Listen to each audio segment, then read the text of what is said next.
Good morning, everyone. You've made it to the last day of my 4-day trip, aka go home day. I feel so ready to get back home. Although this trip has been a blast, there is no better feeling than knowing I'll be home tonight in my bed.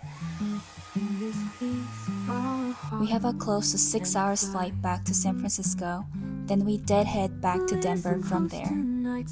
Deadhead means the crew flies to places as passengers in the back so that the company can relocate us for different purposes. The company is relocating us back to Denver so that we can get back home without exceeding our legal flight duty time.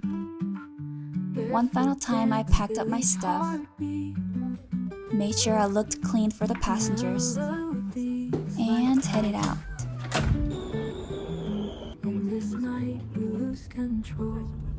It was another gloomy morning. Through the customs, we got to our plane and started getting ready for the flight. Every airport has different procedures on how to get our clearance to the destination.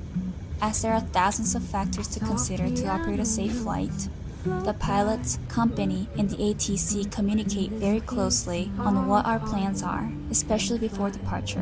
One of the communications are getting a clearance. That means we all mutually agree if something happened in the middle of the flight and we lost our communication, the ATC knows we will continue to our destination and follow our predetermined route and procedures. Some airports deliver this clearance through textual message, and some smaller airports deliver this verbally. It started raining. We needed to get a new takeoff data to reflect wet runway performance.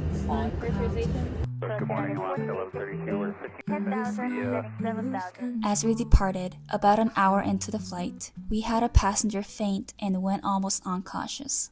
As soon as the flight attendants reported this to us pilots, we communicated with our medical professionals over the radio and communicated our next course of action. Fortunately, we had a few doctors and nurses on board, and they helped stabilize the passenger's situation. We all monitored her condition and continued our flight. Back in San Francisco, it was a long flight, but our concerns about the passenger made the time go by fast. We were very thankful she was okay, which allowed us to make decisions on continuing to our destination. The captain and I did our final debriefing of the trip and said goodbye to our plane. Until next time! We headed over to our crew lounge before our deadhead. I changed into my incognito jacket. This is our crew lounge. We leave our bags here. There is our sleep room. They said this was a pilot appreciation week, so they had sandwiches and snacks for us to enjoy.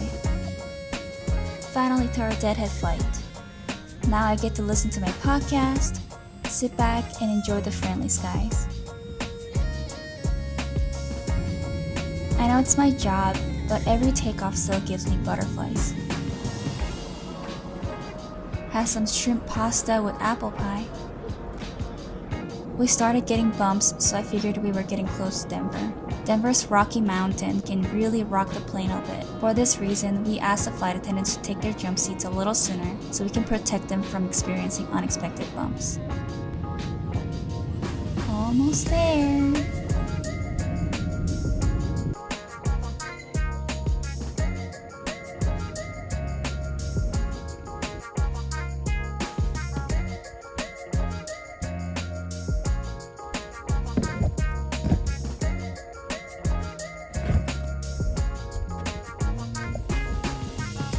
I love the feeling of going home and watching other people starting their work.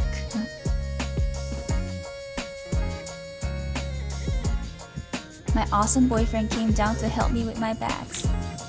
Finally home! We immediately went out to eat. When you come home from a long work trip, every little thing makes you happy. Look at this nerd. Glasses!